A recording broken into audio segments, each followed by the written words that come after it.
يا Assalamualaikum warahmatullahi wabarakatuh. Alhamdulillahirabbil alamin wassalatu wassalamu ala asyrafil anbiya'i wal mursalin sayyidina Muhammad wa ala alihi washabihi ajmain. Alhamdulillah, bersyukur pada Allah Subhanahu taala. Apa khabar bapa, ibu, tuan-puan hari ini? Hari Jumatan, kita bersyukur pada Allah Subhanahu taala. Hari ini Allah panjangkan usia kita sampai Jumaat ni penghulu hari, banyakkan kita berselawat kata Nabi SAW, insya-Allah. Jadi alhamdulillah kita sambung lagi ya dengan pertanyaan. Ada 7 pertanyaan bersama dengan Pak Haji pada hari ini yang kita akan sama-sama meneliti pertanyaannya dan kita cari jawapannya, solusinya melalui pengobatan herba-herba yang ada di depan ini, depan Pak Haji ini, dan yang ada di Malaysia dan Indonesia. Masya-Allah ya. Sebelum tu herba-herba kita ini ada 2. Satu herba yang diambil daripada hutan-hutan yang tebal. Yang kedua ialah herba yang ditanam ya. Jadi oleh sebab itu maka penggabungan di antara 2 herba ini sangat penting. Namun begitu masih lagi penggunaan herba kita didominasi oleh herba-herba yang ada di hutan-hutan belantara itu. Masya-Allah ya. Jadi oleh sebab itu ada orang bertanya, apakah tidak habis herba-herba ini di suatu hari nanti? Ya, dengan pembangunan yang diadakan ini, maka kita harus mula mencari alternatif, iaitu dengan membuat penanaman semula bagi pokok-pokok yang dah mula habis ya. Jadi itu insya-Allah. Namun begitu bagi pandangan Pak Haji, berapa tahun lagi agak-agaknya herba yang ada di hutan kita ni boleh bertahan? Kira-kiranya dalam 300 ke 400 tahun lagi, insya-Allah masih banyak dalam hutan belantara. Sebab yang tumbang, yang patah, yang dicabut, yang diambil semua tumbuh kembali, masya-Allah. Dan tak semua orang tahu tentang herba. Ya, mereka biarkan saja herba-herba tu, tapi ya alhamdulillah dengan izin Allah ya, kita ambil yang ditinggalkan orang, yang dikatakan orang tak penting. Kerana banyaknya orang ambil hutan ialah kayunya untuk buat furniture, kayu balaknya. Tetapi kita jadikan herba sebagai sebagai tumpuan utama pengobatan kita. Ya, itu di antaranya. Soalan kita pada pagi ni ya. Assalamualaikum Pak Haji, apa herba untuk penyakit asam urat yang hampir 10 tahun sehingga terjadi pengkristalan di jari-jari tangan dan kaki? Ya, waalaikumsalam. Terima kasih kepada yang bertanya soalan ini. Dah jadi asam urat, dah 10 tahun, ada kristal. Kristal ni maksudnya pengerasan lah. Ini pengerasan di sendi-sendi ini, kadang-kadangnya di sini juga di siku sudah jadi. Orang panggil rheumatoid arthritis. Keras. Kalau kita operate pun dia tidak banyak membuat dia punya kebaikan. Sebab bila kita operate, yang pertama harus ingat, tempat yang dia operate itu tidak mudah dia kering dan bercantum sebelah, tidak mudah. Jadi akan berlaku infection, jangkitan kuman. Itu satu perkara. Yang kedua, dia kristal itu dia jadi semula. Jadi itulah yang menjadi permasalahan. Dan hari ini makanan-makanan yang menjadi asam, asid dalam tubuh badan kita hampir-hampir, masya-Allah, hampir-hampir semua makanan yang terproses. Jarang sekali kita ambil makanan-makanan daripada bumi. Makanan daripada bumi seperti sayur, buah-buahan, seperti makanan-makanan yang diambil. Jarang sekali. Banyak orang makanan yang terproses. Apa tu makanan terproses? Yang dimasak, ditambah dengan bahan awet, ditambah dengan pewarna, tambah lagi bau-baunya. Jadi akhirnya tubuh jadi asam. Maka setengahnya menjadi keadaan begitu. Dan dia ini berlaku, apa yang Pak Haji lihat ini, ya kadang-kadang faktor keturunan juga. Kalau keturunannya mak ataupun ayahnya jadi begitu, ya anak-anaknya pun akan jadi begitu. Bengkak-bengkak yang tak betul sebagainya. Soalannya, ada ubatnya dalam pengobatan hari ini? Jawapannya, tidak ada obat dalam pengobatan moden hari ini. Tidak ada ubat. Ya. Semua akan beralih kepada operasi. Tapi operasi tidak memberikan kesan. Kecuali menggunakan obat yang dihasilkan oleh Pak Haji dengan izin Allah jua. Bukanlah Pak Haji kata hanya ubat Pak Haji saja. Tidak. Ada orang lain juga yang dapat mengeluarkan produk tersebut. Orang yang faham tentang bagaimana fungsi tubuh badan itu, begitu juga dengan Pak Haji. Pak Haji mengeluarkan satu produk yang ini dikenali sebagai, dia panggil RO+. RO+ ini bukan RO water, bukan. Ada orang kata ini Pak Haji gunakan RO water ya, yang mineralnya kosong di dalam air tersebut, tujuannya untuk menarik mineral dalam tubuh badan seseorang. Tidak. Kalau penyakit begini guna RO water, dia jadi asam lagi, makin sakit, makin bengkak. Ya betul, sila cuba. Sebab RO water itu, ya betul, kita kata tidak ada mineral dan dia akan menarik mineral-mineral yang lebih dalam tubuh badan kita, tetapi tak berlaku keseimbangan. Air Zam-Zam bukan RO water. Air Zam-Zam ya mineral water. Bukan air kosong, tapi air yang penuhi dengan mineral. Baik. Kalau begitu RO+ ini air apa? Dia adalah herba. Herba yang Pak Haji proses dia, bila kita minum dia, kristal-kristal itu menjadi lembut. Jadi oleh sebab itu, maka bila dia jadi lembut, lama-lama dia akan hilang. Benarkah bisa hilang? InsyaAllah. Sila datang ke tempat Pak Haji. Kerana kalau di Indonesia agak susah sikit kita nak hantar. Kalau nak hantar air ini, tapi insya-Allah nanti kita akan juga hasilkan nanti kemudian. Dalam bentuk air saja minumannya. Jadi itu adalah di antaranya. Namun begitu di Indonesia ada satu juga yang telah Pak Haji hasilkan, iaitu penumpas asam urat. PAS. Ya, PAS itu penumpas asam urat. PAS ya. Yang mana PAS ini ialah mencampurkan di antara madu lebah dan juga cuka. Bapak Ibu sekalian, ya, bila kita menggunakan cuka itulah yang menghilangkan kristal tersebut. Semalam Pak Haji kata cuka kalau campur dengan tepung daripada tepung ubi, ya, bila kita campur itu kita boleh sapu di tempat tersebut yang membengkak. Itu untuk kita sapu. Tapi kalau cuka itu dicampur dengan madu lebah, diminum, dia akan memecahkan kristal-kristal tersebut. Bukankah cuka tak boleh minum kepada orang yang ada begini? Memang benar. Tapi itu kan satu konsep yang manis untuk menghilangkan penyakit kencing manis. Stevia itu kan manis, tapi menghilangkan penyakit kencing manis. Jadi oleh sebab itu kita gunakan begitu. Itu namanya penumpas asam urat. Ada dijual di Indonesia, ada. Kalau di sini, kalau kristal sampai begitu, harus datang ke sini. Masya Allah. Yang kedua ialah menggunakan herba yang kita panggil Malex. Ataupun sekarang ini kita juga boleh menggunakan rumput Siti Khadijah. Rumput Siti Khadijah itu. Jadi dia juga jenis apa yang kita panggilkan urat selari daun ini, diuretik. Jadi kita ambil, kita rebus ataupun kita blendkan, ambil airnya, diperah, dibagi minum. Ini juga ada untuk ginjal.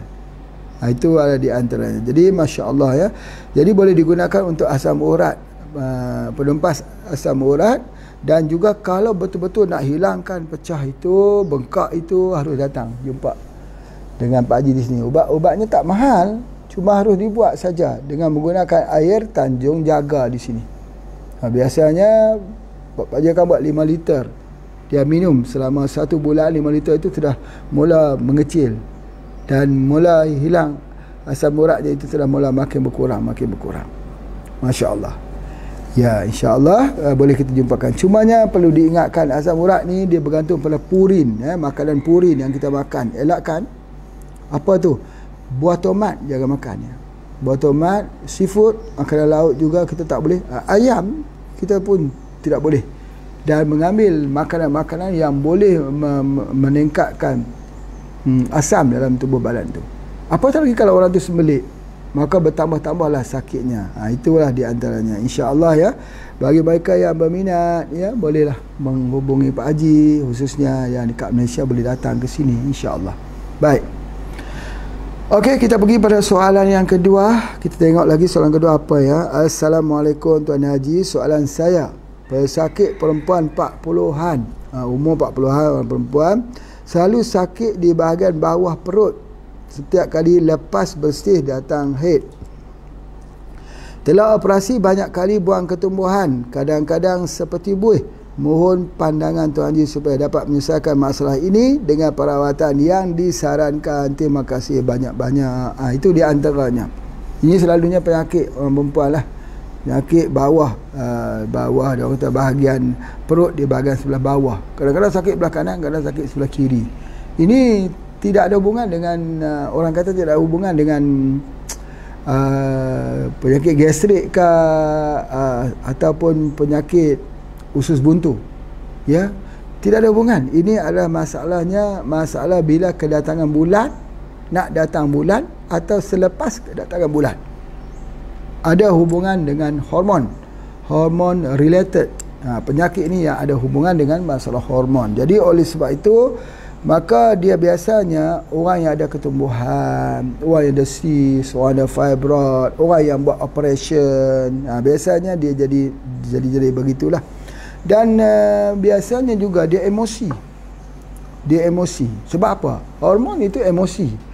Jadi oleh sebab itu, maka bila kita katakan perubatan holistik ni bukan hanya kepada soal-soal jiwa, kerohanian, tetapi emosi. Emosi itu ada pengaruh dia dengan hormon. Jadi kena ada pembetulan pada hormon itu juga. Ya, jadi bila kita katakan pembetulan pada hormon itu terpengaruh dengan emosi, maka kita kena buat sesuatu yang menyebabkan emosinya stabil. Apakah dia? Iaitu ubat yang dipengaruhi oleh hormon. Ubat apa yang dipengaruhi oleh hormon? Kebanyakan ubat yang dipengaruhi oleh hormon ini, kalau perempuan kita panggil estrogen.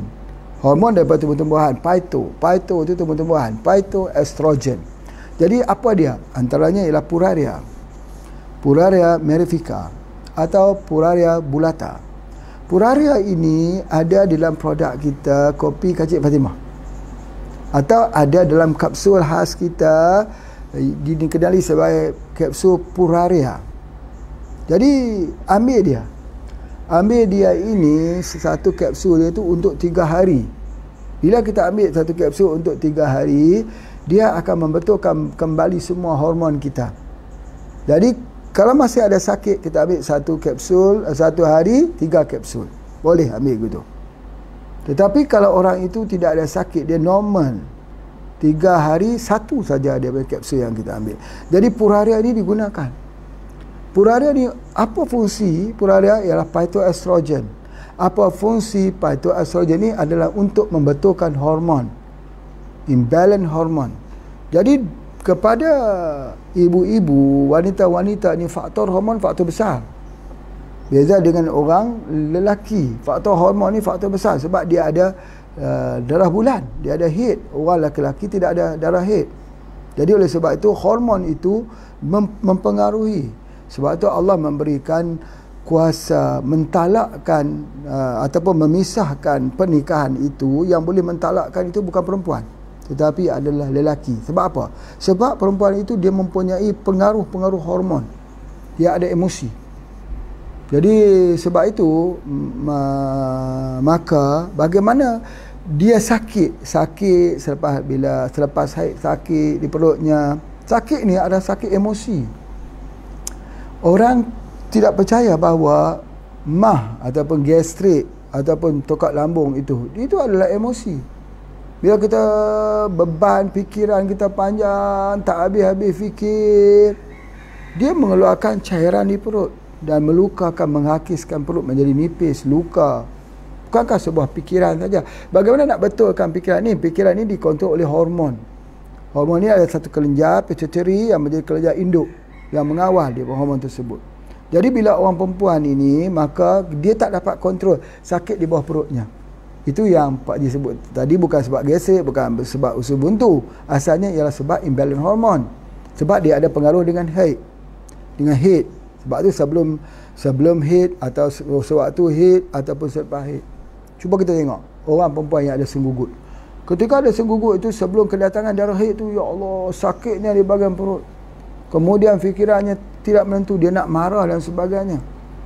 Bila saja datang darah haid itu, alhamdulillah, sihat. Dia mula menjadi normal semula. Begitu juga setengah orangnya, sewaktu darah haid itu normal, tapi selepas darah haid sakit. Begitu. Sama je. Dasar permasalahan penyakit itu ialah hormon. Jadi macam mana nak hormon? Hormon ini Allah ciptakan ada dua tumbuh-tumbuhan, iaitu Puraria merifica dengan lobata. Ya, jadi ada kedua-duanya ini. Jadi kedua-duanya ini mempengaruhi dia seperti ubi. Seperti ubi. Ubi apa? Seperti ubi bengkuang. Seperti apa lagi? Seperti ubi singkong. Ada yang seperti ubi singkong, iaitu yang kita panggil lobata, itu seperti ubi singkong. Yang seperti bengkuang, ubi sengkuang. Indonesia panggil bengkuang, Malaysia panggil sengkuang, itu dipanggil Puraria merifica. Jadi kedua-duanya adalah bentuk seperti bentuk rahim. Bentuk rahim perempuan. Jadi nak ceritakan bila dia mempengaruhi pemikiran, otak, dia mempengaruhi hormon. Jadi oleh sebab itu bila kita ambil itu, maka dia hilang sakit ni. Hilang dia punya sakit itu. Jadi oleh sebab itu maka Pak Haji nak sebutkan kat sini. Di dalam penggunaan herba, ada herba kita ambil untuk nutrisi. Ini telah pun Pak Haji jelaskan lagi. Cuma nak bagi clear. Ada herba yang kita ambil kerana nutrisi. Tapi ada herba yang kita ambil bukan nutrisi, tetapi ada active ingredientnya yang khusus. Misalnya apa dia? Herba yang mana satu herba yang mempunyai hormon, untuk pembetulan hormon. Herba untuk tulang, herba untuk kulit, herba untuk fikir, untuk memory, herba untuk apa lagi? Herba untuk kanser, herba untuk asam urat, herba untuk hormon. Mana? Herba untuk hormon. Jadi herba untuk hormon ni mesti ada. Apa dia herba untuk hormon? Di dalam produk-produk yang kita keluarkan, kita menggunakan dua, Puraria merifica dengan lobata. Jadi produknya namanya Puraria. Jadi bagi perempuan yang mempunyai permasalahan yang ada hubungan dengan haid, kalau dia kata ada haid saja dia begini, haid jadi begini, haid jadi begini, kita kena bagi Puraria. Itu adalah di antaranya. Jadi insya-Allah kalau dia ambil gitu, insya-Allah akan sembuh. Baik, cumanya kita tak boleh ambil dia punya ketika datang darah bulan. Kena stop yang bersifat hormon ini, kerana bila saja datang darah bulan, tubuh badan itu stop pengeluaran hormon estrogen. Jadi baru dia datang darah bulan. Kalau kita bagi hormon estrogen ketika darah bulan, haid itu akan berhenti. Itu salah pula. Kita tak boleh mengubah satu sekel kehidupan, kesihatan yang Allah buat dah. Perempuan tu ada darah haid, kita jangan stop. Sebab tu banyak orang yang menyesal dulu berpendapatan, menyesal kemudian tidak berguna, kata peribahasa. Waktu muda-muda makan ubat anti hamil, tak mau melahirkan anak, makan sampai waktunya dia nak dapat anak semula, dia pun berhenti ubat anti hamil, tetapi dia sudah tak hamil lagi. Kerana apa? Ini hormon. Kita tidak boleh merancang mengikut apa yang kita rancang. Ini perancangan keluarga berencana. Siapa yang dapat merencanakan? Cuba kita merencana. Okey, baik. Oleh kerana muda kita tidak mau lagi mempunyai anak. Ya, kita makan obat keluarga berencana. Baik. Nanti 5 tahun kemudian usia sudah rasa kita nak hamil, kita henti. Cuba tengok berapa ramai orang yang tak jadi anak selepas itu. Itu keluarganya. Itu jawapannya pada masalah jawapan hormon. Jadi apa yang mesti dibuat begitu? Istighfar, ya, astagfirullahalazim, istighfarlah. Ya, sebab kita sudah merencana suatu perencanaan yang akhirnya kita binasa dengan perencanaan tersebut. Jadi begitulah bila kita libatkan hormon. Bila datang saja darah haid, maka pada ketika tersebut estrogen dihentikan. Tak boleh ambil Puraria, tak boleh. Begitu juga dengan ketumbuhan. Ketumbuhan ni ada dua. Satu ketumbuhan yang muncul yang ada hubungan dengan estrogen, satu lagi ketumbuhan yang tak ada hubungan dengan estrogen. Baik, sekarang nak bagi subur atau nak bagi tidak subur. Jadi ada dua herba ni. Satu namanya plantisol. Plantisol tu ialah untuk nak kita nak memberikan dia supaya apa dia? Supaya dia jadi tidak subur. Puraria nak bagi jadi subur. Tiba-tiba adalah contoh, ada satu ketumbuhan. Baik, bila jadi ketumbuhan ni boleh tak beri puraria? Atau boleh tak saya berikan dengan plantisol? Plantisol memang herba untuk kecil manis, tapi dia adalah herba untuk KB juga. Ini Pak Ji dah bukan rahsia ni. KB tak beritahu berapa jumlah kena makan ya, tak beritahu. Yang tu guru Pak Ji dah meninggal, tak sempat beritahu. Tapi beritahu ada herba dia tu. Jadi begini, kalau orang tu ada sis, maka berikan saja dia dengan plantisol. Sebab dia tak perlu estrogen. Tetapi ada yang memerlukan estrogen. Wah, ni macam mana pula ni? Dalam ilmu pengobatan, dalam pengobatan moden mengatakan harus dihentikan pemberian sesuatu yang mempunyai estrogen yang tinggi. Ya, kalau kita nak buat ubat, nak bagi ubat untuk penyakit kanker bagi wanita, jangan bagi yang ada estrogen, yang anti estrogen. Begitulah ceritanya dan sebagainya. Begitu juga dengan protein, tidak diberi kepada orang yang ada penyakit kanser, kurangkan. Betulkah? Betulkah begitu? Bagaimana kalau protein daripada herba? Boleh atau tidak? Ini yang kita kena perbincangkan lagi. Jadi cumanya dekat sini Pak Ji nak menjawab dulu, nak menjawab soalan ni dulu, dan tolong kita tinggalkan dalam perbincangan kita yang akan datang. Cuma kalau sakit selepas kedatangan darah bulan, maka jawapannya ialah puraria. Kalau sakit sebelum kedatangan darah bulan, jawapannya ialah plantisol. Itu dia. Kita tengok di situ. Ada penyakitnya, obatnya ada di antara dua herba itu, yang mempunyai sifat kontra, yang mempunyai sifat pro. Kontranya apa? Plantisol. Ya. Pro-nya apa? Ialah puraria. Baik, lihat, carilah di situ ya. Pasti ada jawapannya di situ dengan izin Allah, insya-Allah. Baik. Pak Haji pergi kepada soalan yang ketiga. Assalamualaikum Tuan Haji. Adik saya hyperthyroid. Oh, ramai sekali hyperthyroid. Hyper maksudnya hormon tiroksinnya tinggi. Berat badan turun dan rambut rontok. Memang betul lah, bila hyper, makan banyak tak gemuk-gemuk, kemudian berat badan turun jadi kurus, rambut pun akan jadi rontok. Berapa dosis syak ketelai dan BCO yang harus saya konsumsi, adik saya konsumsi? Apakah tambahan herba-herba yang lain? Apakah herba yang dikonsumsinya aman bagi bayinya sekarang sedang menyusui? Apakah aman konsumsi syak bagi ibu dan bayi yang alergik haiwan laut? Ni ada dua soalan ya. Di sini ada dua soalan. Soalan yang pertama tentang hyperthyroid, ataupun dalam bahasa Indonesia panggil hypothyroid. Itu di antaranya. Baik, masya-Allah. Baik, tentang hypo. Kalau hyper itu getaran dia kuat, hyper. Maksudnya getaran dia kuat, jantung dia kuat. Kuat lajulah, kita letak tangan dia menggetar gitu. Itu hyper.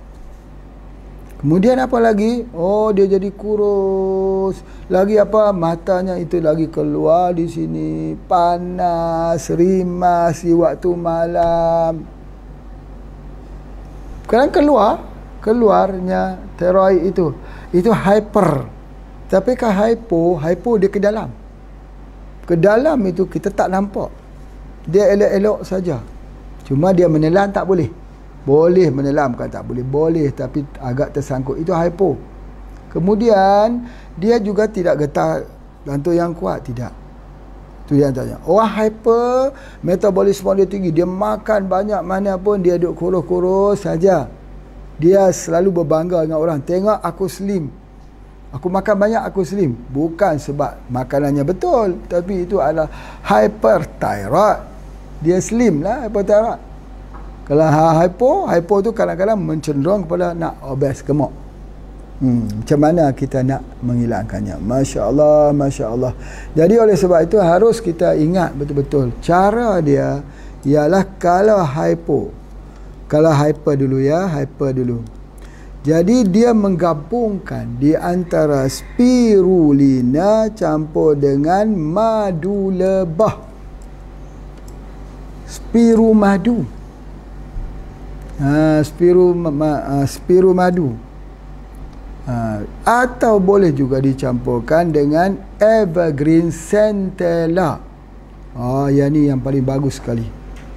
Yang selalunya Pak Haji buat ialah evergreen centella. Di antara dua pilihan ini, yang kita pilih ialah evergreen centella. Apa tu evergreen centella?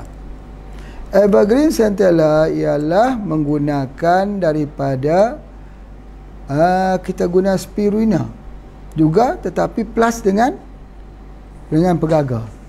Rupanya percampuran di antara spirulina dan pegagar ini memang benar-benar bertindak untuk tujuan hyperthyroid. Betul. Jadi oleh sebab itu maka kita gunakan evergreen centella. Evergreen centella ini bukan untuk hyperthyroid saja. Extra sikitlah Pak Haji bagi tahu. Dia juga untuk Parkinson. Sangat bagus. Jadi percampuran di antara pegagar dan spirulina didapati sangat efektif untuk hyperthyroid. Itu ya. Baik, adapun hypo pula ni.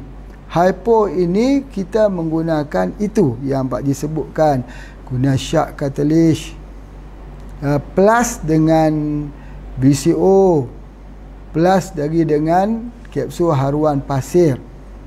Itu kita gunakan. Itu boleh kita gunakan.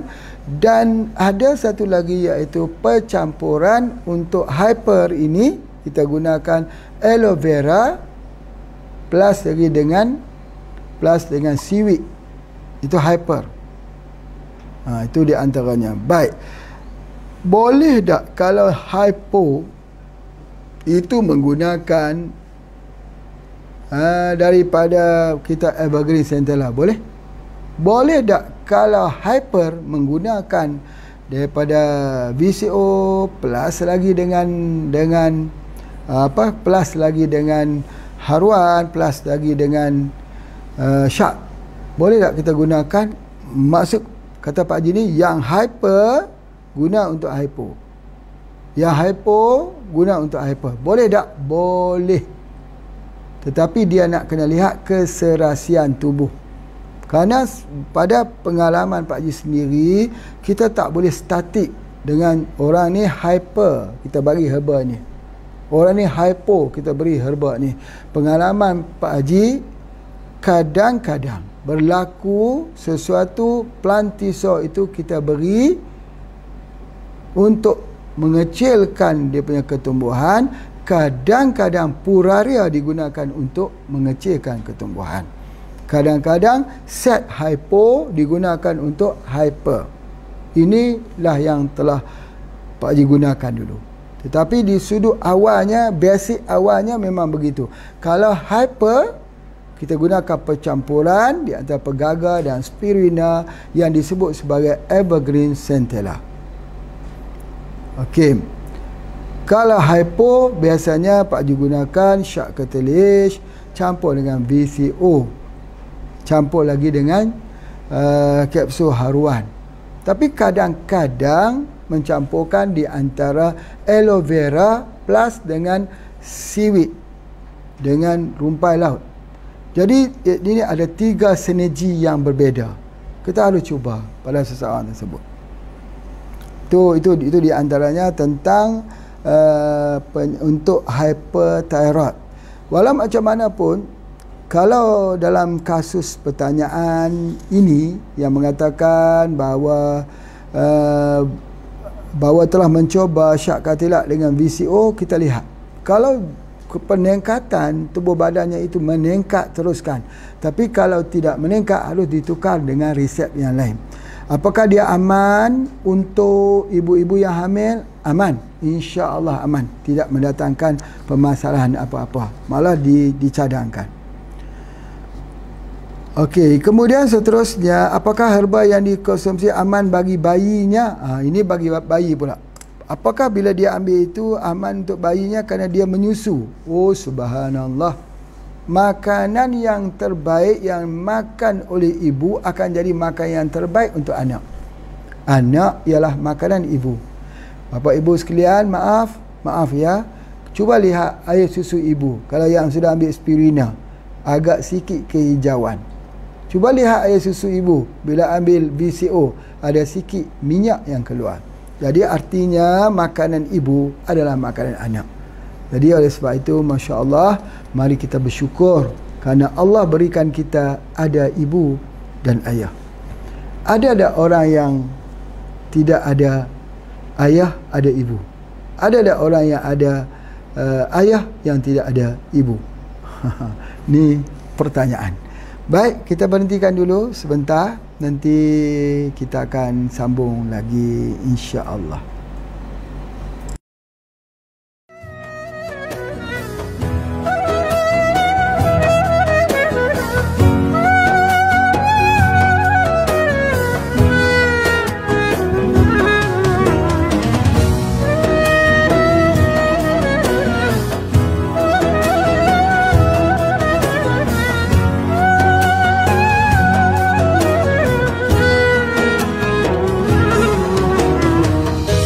أسعد به قلوبنا واغفر به ذنوبنا واشرح به صدورنا يا ربنا أذهب به أحزاننا فرج به همومنا واجعله شاهدا لنا يا ربنا القرآن والفرقان إليه تنصت الأكوان وفيه تعطر الآذان والقرآن ضياء يملأ الآفاق ونور يبعث الأشواق وفيه محاسن الأخلاق هو القرآن.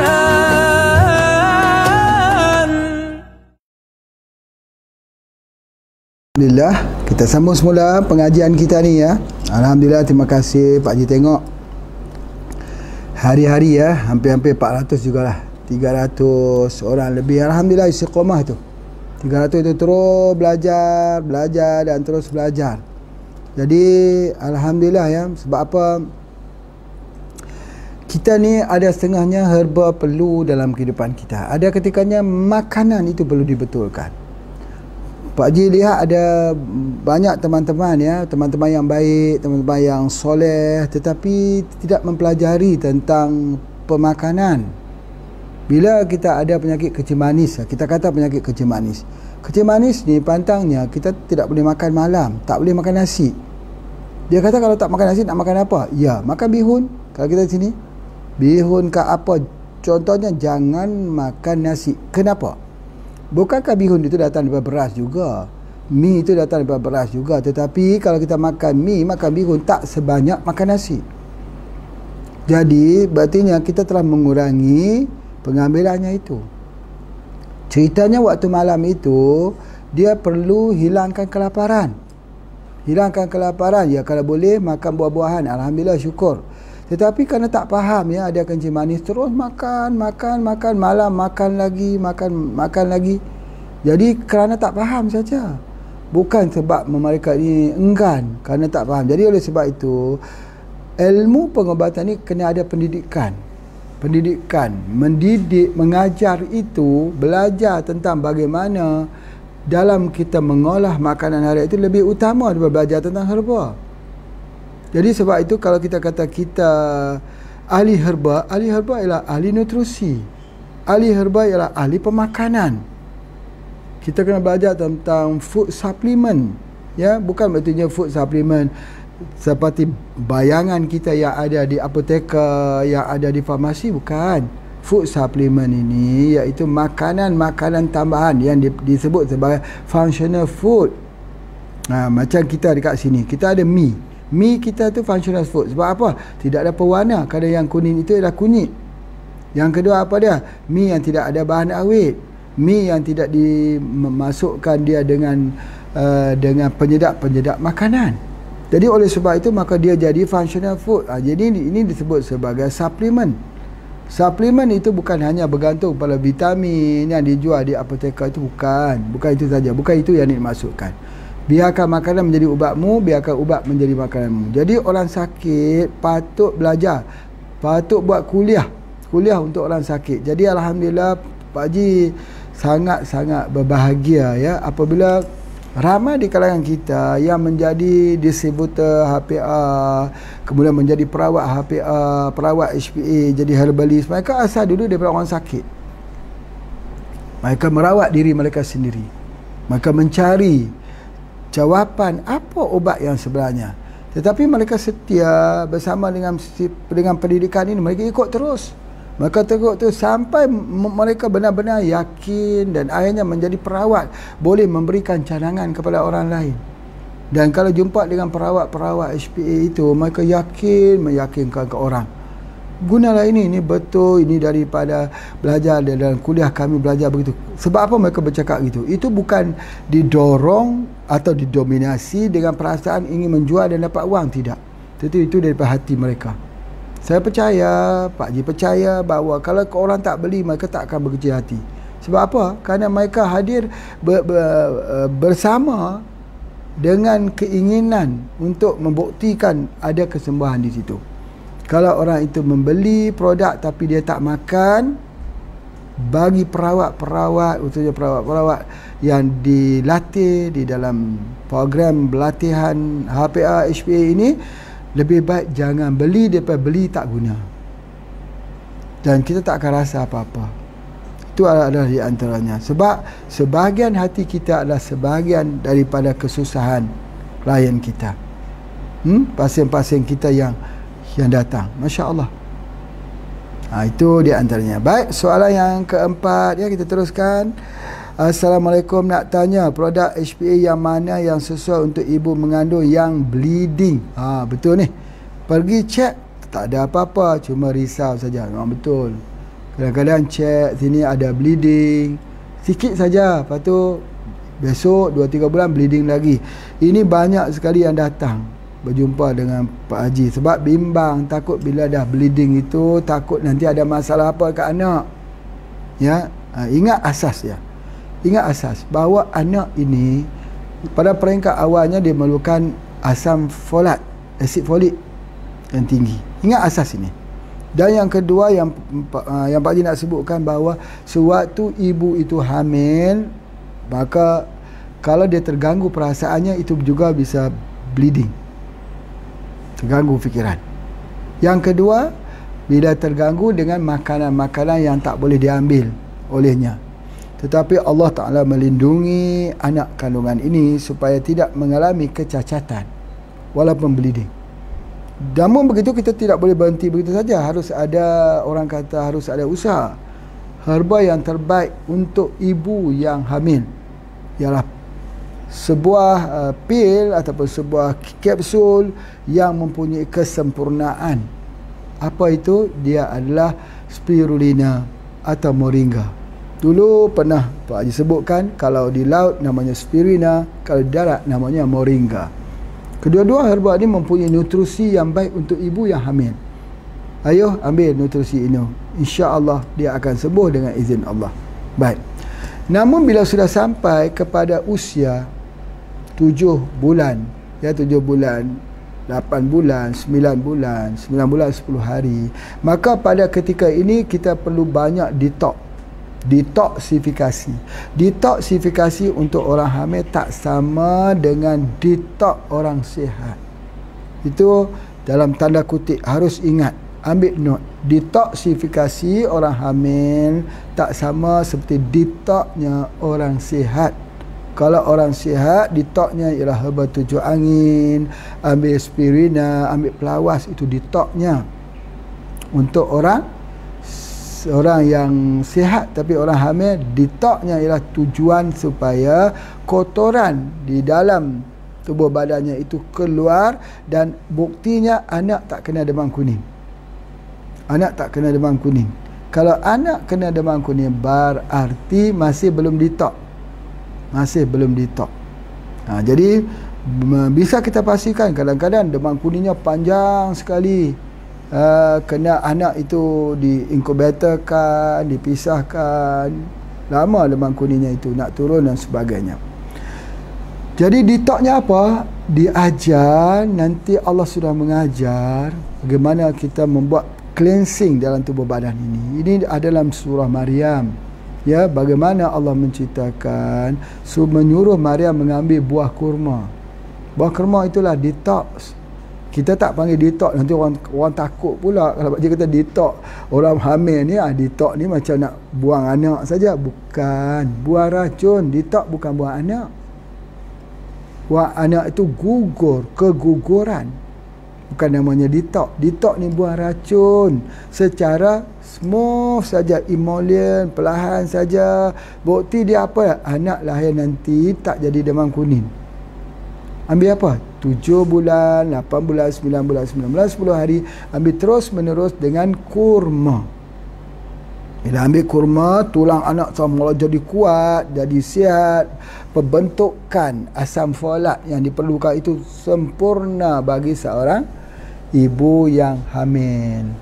Tetapi kenapa kita tak ambil daripada awal? Kalau begitu, kita ambil daripada ketika 1 bulan, 2 bulan, 3 bulan. Dengar betul-betul penjelasan ini. Jangan buat kesalahan. Yang katakan kurma itu, kalau kita makan langsungnya, alhamdulillah. Tapi yang pati kurma.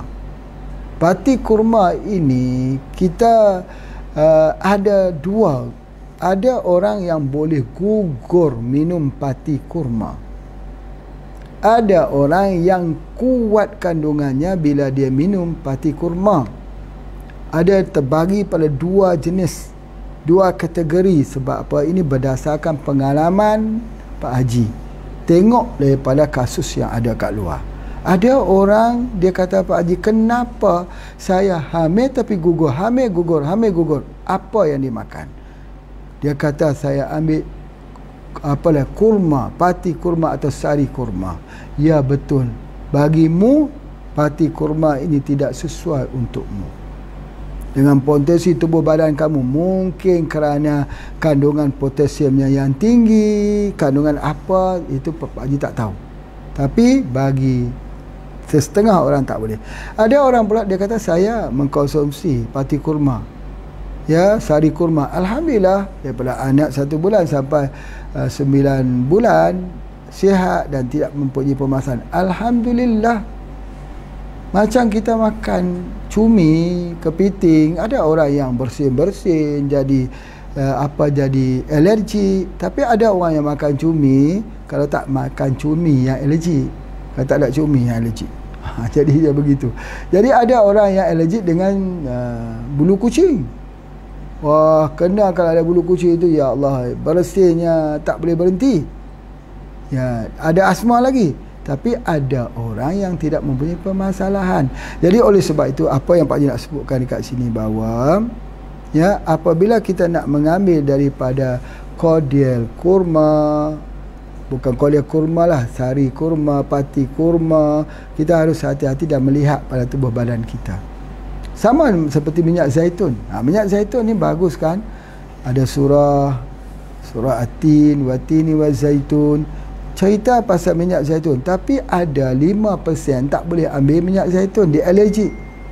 Jadi ini bukanlah satu, kita tak boleh mengatakan bahawa minyak zaitun tak boleh ambil, dia menyebabkan alergi. Tak boleh begitu. Ya, sebab hanya 5% saja yang berlaku begitu. Begitu juga ada orang kata daging kambing tak boleh ambil, nanti tekanan darah tinggi. Ada orang akan sebut begitu. Tetapi kita tak boleh buat statement. Statement itu statement umum. Statement umum mungkin boleh berlaku pada seseorang, tapi tak berlaku pada umum. Banyak orang yang tak boleh. Banyak orang yang boleh makan daging kambing tidak jadi panas, dia tak jadi darah tinggi dan sebagainya. Jadi apa sebenarnya dalam bentuk perawatan ini? Ialah keserasian sebagainya. Cumanya nanti Pak Haji akan mula bincang sedikit nanti bila sampai waktunya. Ada beberapa waktu penyakit ini dia hadir dengan hadirnya waktu, musiman. Macam orang flu ada musiman dia. Begitu orang, kalau dulu kalau di negara-negara ada 4 musim dipanggil apa, demam hay ni, demam bunga. Kalau musim bunga ada orang yang allergic dengan bunga, dia ada demam. Tapi kita ni tidak ada banyak bunga ya, jadi itu dia antaranya. Baik.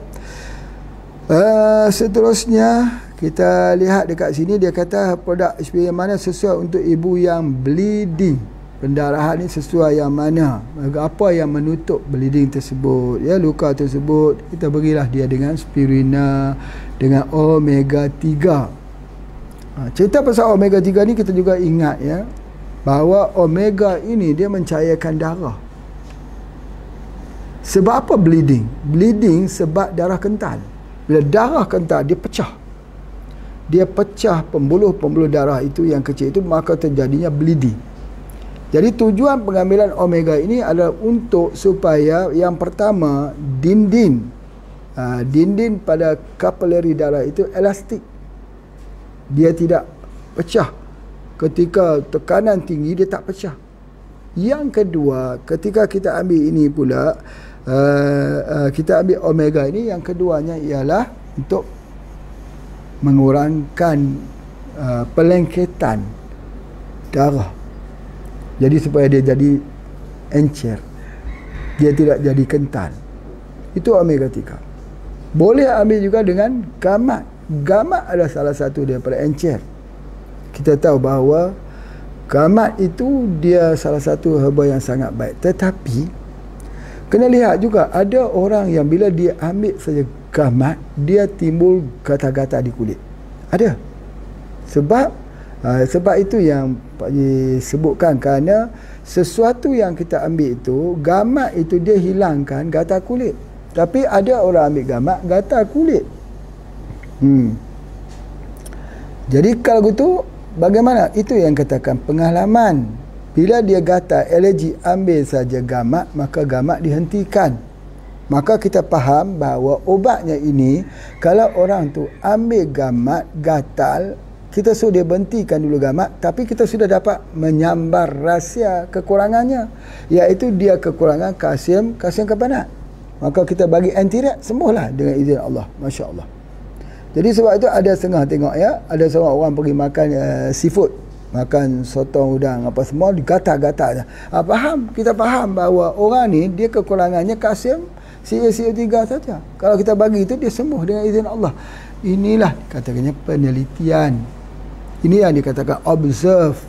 Ini dia panggil alert.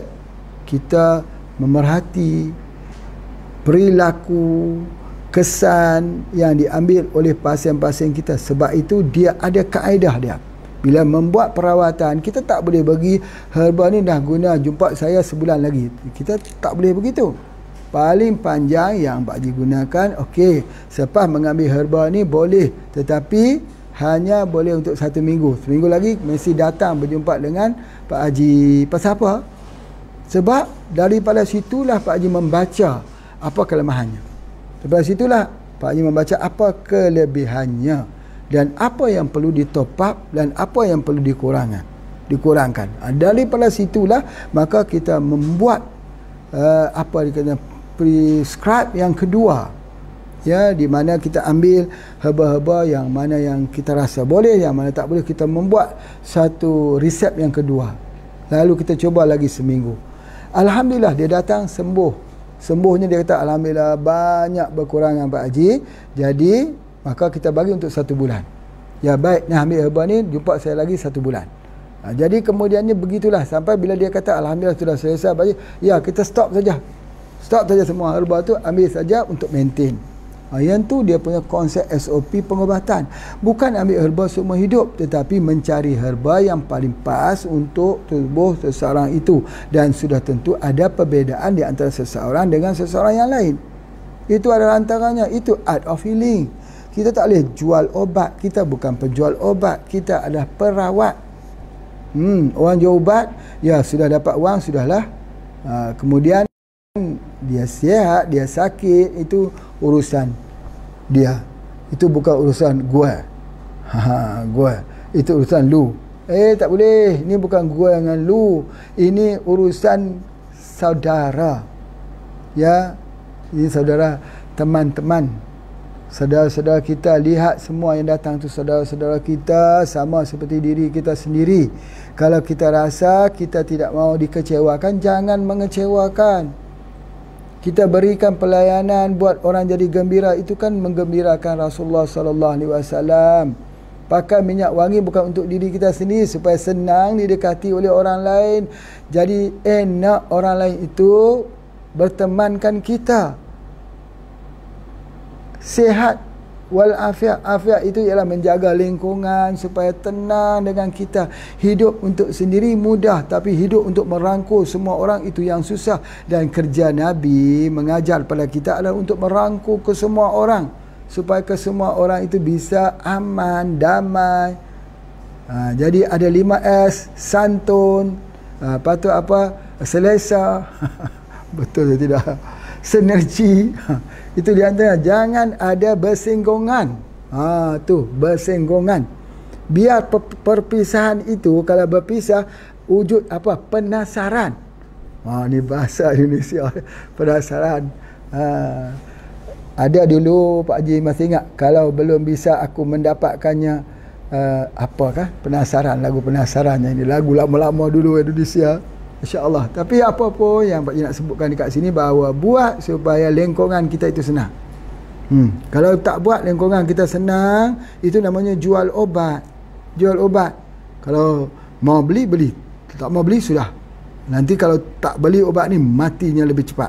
Itu lingkungan sakit. Lebih baik tidak ketemu. Itu dengan penjual obat. Kita bukan jual obat. Kita ada orang yang perawat. Perawat itu bukan merawat fiziknya saya, fizik dan jiwa-jiwanya, hati dan perasaannya. Itu yang Pak Haji nak sebutkan. Baik. Ya, di manalah kita ni sebagainya. Soalan yang keempat tadi, produk yang mana sesuai untuk ibu yang mengandung. Itulah bleeding tu bagi spirulina. Jadi nanti ditanya orang, kenapa Pak Haji orang yang bleeding diberikan spirulina? Ditanya. Ya, beri sajalah, jangan banyak tanya-tanya. Nanti kalau banyak tanya-tanya pun susah saja, beri saja. Ya, saya mau tahu kenapa harus beri spirulina kalau orang itu bleeding. Apa buktinya? Ada dua sebab. Pertama, spirulina itu ada omega 3, mengelakkan pecah pembuluh darah. Yang kedua, spirulina itu menggantikan darah yang keluar. Kan spirulina. Okey, bagaimana kalau bagi moringa? Kenapa beri moringa? Kan moringa itu nutrisinya lengkap sama seperti spirulina. Ya, baik. Masya Allah. Soalan yang kelima, ya kita teruskan, ada masa lagi ya. Anak saya umur 13 tahun, baru 3 hari ini sekitar tanggal 7 Juli 2020 ada benjolan 2 buah di batang leher sebelah kanan, kira-kira 2 jari di bawah telinga. Jadi umurnya 13 tahun, ada benjolan. Ada benjolan, ada sebesar buah-buah di batang lehernya, sebelah kanan dan sebelah kiri. Ya. 2 jari di bawah telinga. Oh, ini dia. Ini pembengkakan kelenjar limfatik, ataupun kalau Indonesia panggil getah bening. Kelenjar getah bening, bengkak ya. Tu Masya Allah. Jika ditekan sakit, lalu saya berikan bajakah 3 pagi, 3 siang dan 3 petang. Ini malam. VCO 2 sendok makan pagi, siang dan malam, 1 kapsul haruan pagi, siang dan petang. Apakah herba sudah tepat? Apakah harus saya berikan herba selain yang ketiga itu? Mohon pencerahan. Ini dia. Dia pembengkakan limfatik. Limfatik bengkak kat sini. Menandakan apa? Itu ada virus tu. Itu ada kuman yang menyerang. Ya. Jadi yang tepatnya itu belum lagi namanya ketumbuhan. Kalau bajakah itu untuk ketumbuhan. Ya, bajaka sekali ambil dengan kapsul haruan itu kan ketumbuhan. Yang ini bukan ketumbuhan. Ini adalah infection, jangkitan virus. Malaysia panggil virus. Kita ambil apa? SJ2. SJ2. Ambil SJ2 itu diberi makan. SJ2 3 pun bisa. Alhamdulillah. Boleh juga guna embun pagi, boleh. Dan kalau ubat sapu ni boleh gunakan, ada namanya bubuk pendingin. Di Indonesia dulu ada, Pak Haji siapkan bubuk pendingin. Itu bagus sekali. Campur air. Kalau tak ada bubuk pendingin ya, cari bedak dingin sajalah. Kan Indonesia ni banyak bedak dingin yang dibuat oleh ibu-ibu di kampung dan sebagainya. Ya, berikan saja dengan bedak dingin tersebut, insya-Allah. Apakah saya boleh bagi lagi dengan bajaka VCO sebenarnya? Boleh. VCO tu juga anti kuman, antivirus. Boleh juga, tapi lambat. Kalau ikut apa yang Pak Haji cadangkan itu lebih cepat, insya-Allah. Baik, kita teruskan soalan yang ke-6. Mentua adik saya perempuan, umur 64 tahun. Ibu mentua pada adiknya. Hasil ronsen paru-parunya pneumonia, dextra. Apa yang tepat untuk ibu kami? Mohon pencerahan. Ini paru-paru. Apakah herba yang baik untuk paru-paru? Ini sangat penting. Pneumonia ini ada masalah. Kalau kita tengok ada flat-flatnya warna putih, ya, itu sebagainya. Paru-paru ni obatnya ialah syak cartilage. Itu asas dulu. Teh herba, teh pegaga, spirulina. Itu asas ya. Paru-paru itulah obatnya, asas yang pertama. Tetapi yang kedua, paru-paru ini dirawat dalam kedua dengan menggunakan daripada madu kelulut. Itu paru-paru, enzim. Yang ketiga ni yang paling penting. Dengar. Yang ketiga ni menggunakan VCO dan probumin atau kapsul haruan. Bisa order saja kapsul haruan dengan kita. Nanti kita hantar kapsul haruannya. Hubungi dengan Pak Asrul. Ya. Kalau tak ada, kalau ada probumin, ya alhamdulillah gunakan probumin. Tapi kalau tidak ada kapsul haruan, kalau tak ada kapsul haruan, ya pergi tangkap saja ikan haruan tu. Rebus. Bukan rebus, kukus. Kukus, insya-Allah. Baik. Itu di antara. Ingat paru-paru ya, paru-paru. Tetapi kalau paru-paru itu lemah, salah satu lagi caranya, ya, orang lemah paru-paru ya, bukan orang pneumonia. Kalau pneumonia guna yang tadi, yang Pak Haji sebut tadi, iaitu VCO plus dengan haruan. Tapi kalau lemah paru-paru, kita gunakan apa? Susu kambing. Ambil susu kambing, insya-Allah. Ya, susu kambing plus dengan, ya, kalau boleh campur dengan sari kurma lagi baik. Itu yang terbaik, insya-Allah. Baik, ada soalan yang terakhir untuk kita hari ini. Ya, kita doakan hari yang barakah ini Allah berikan keberkahan dalam hidup kita, insya-Allah. Bismillah, saya artinya maaf ya, minta maaf. Ampun. Bismillah, saya Arya. Namanya Arya. Mau konsultasi. Saya kalau menghirup asap rokok terlalu lama, dada sebelah kiri saya sakit, sesak nafas, sekujur tubuh kaku. Masya Allah. Lalu pingsan. Masya Allah, Masya Allah. Kira-kira apa herba yang bisa dibantu, yang bisa membantu? Inilah yang Pak Haji sebut tu, jangan isap rokok. Isap rokok tu tak boleh. Jadilah HPA ni tak boleh hisap rokok. Harapan paling akhir HPA, mana boleh hisap rokok? Kalau nak hisap rokok, baca bismillah, salawat kata Nabi. Ambil rokok tu, bismillahirrahmanirrahim, kemudian salawat, Allahumma salli ala Sayyidina Muhammad. Salawat banyak-banyak, lepas tu hisap rokok. Sebab apa? Sebab lepas saja hisap rokok tu, astaghfirullah rabbal baraya, astaghfirullah minal khataya. Itulah. Teringat lagi Pak Haji dulu, ya, kisah bagaimana orang-orang Indonesia, teman-teman kita yang ikut daripada Indonesia pun ada ini, alhamdulillah, daripada Hong Kong, mana dia ya, ikut teman-teman kita di Indonesia yang bekerja. Mereka kata, kami kerja Pak Haji sebagai tenaga kerja Indonesia di China. Di China tu kerja dengan orang non-Muslim. Satu hari kena potong sapi, masak. Satu hari kena potong sapi yang pendek tu, babi. Bagaimana cara saya nak buat? Apa yang kami mesti lakukan? Kami ni pembantu rumah Pak Haji, datang cari rezeki yang halal untuk keluarga di kampung. Ya Masya Allah, dengan isu corona ini tak ada wang, simpanan orang kampung tidak ada, hanya ada tak sampai 1 juta rupiah. Bagaimana kami terpaksa kerja sebagai tenaga kerja Indonesia sebelum ini di Indonesia, di China. Macam mana masa duk potong tu, astaghfirullah rabbal baraya, astaghfirullah minal khataya. Tapi kena ada azam.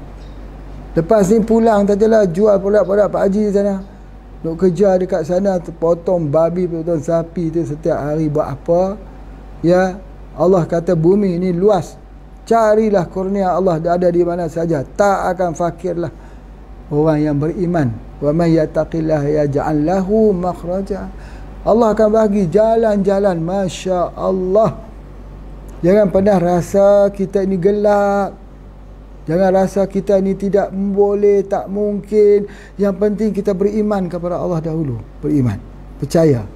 Itu di antaranya. Baik. Jadi begitu juga orang yang hisap rokok ni, dia hisap rokok, asap yang dihembuskan, orang yang mengambil asap yang dihembuskan itu lebih bahaya.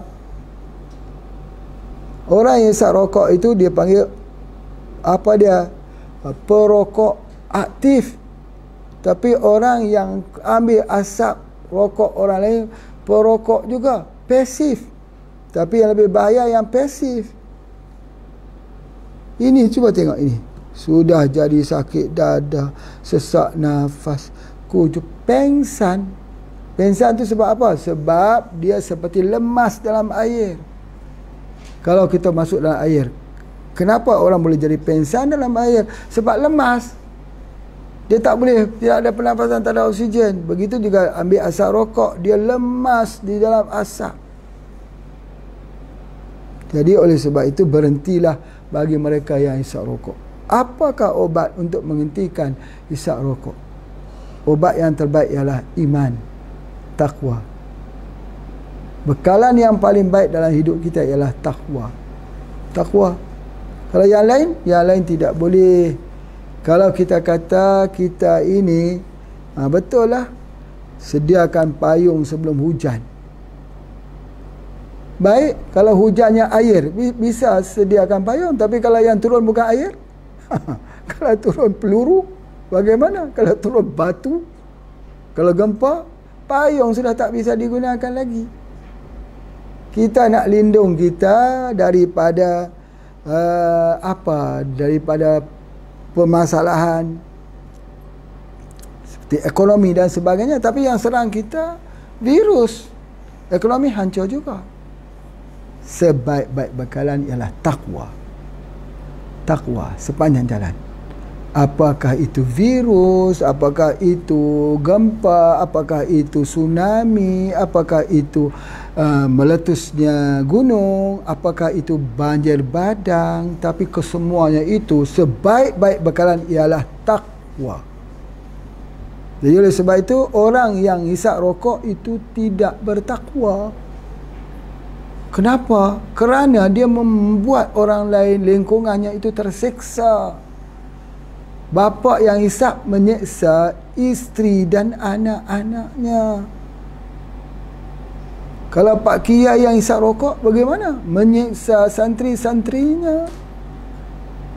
Jadi di pesantren HPAC tak bisa hisap rokok. Tak bisa. Security tak bisa hisap rokok. Guru-guru tak bisa hisap rokok. Santriwati tak bisa hisap rokok. Kalau mereka mencuri hisap rokok di dalam kebun salak, Biar mereka kena duri buka salak tu. Kerana mereka engkar dengan perintahnya Pak Haji, nanti satu hari kena duri salak itu. Nak ambil ubat apa?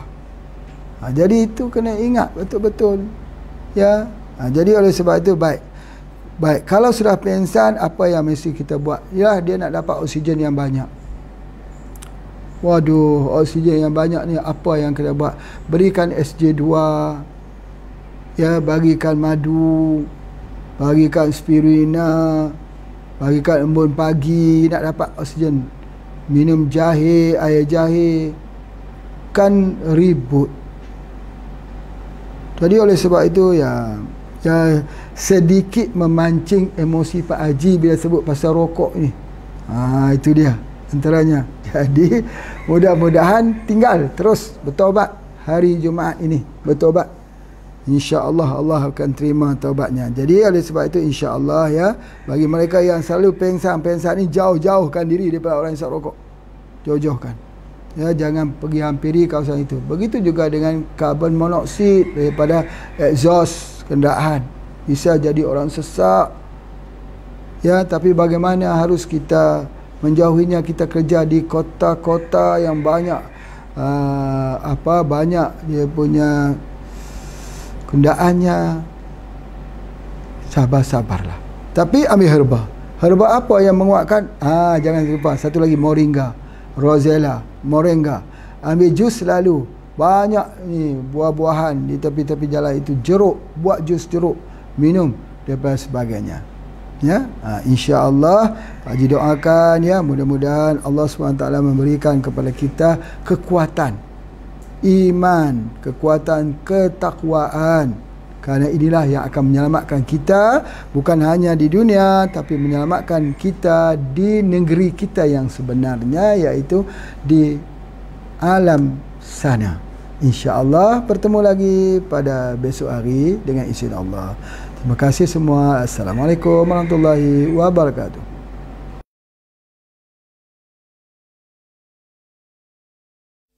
Ya Nabi salam alaika, ya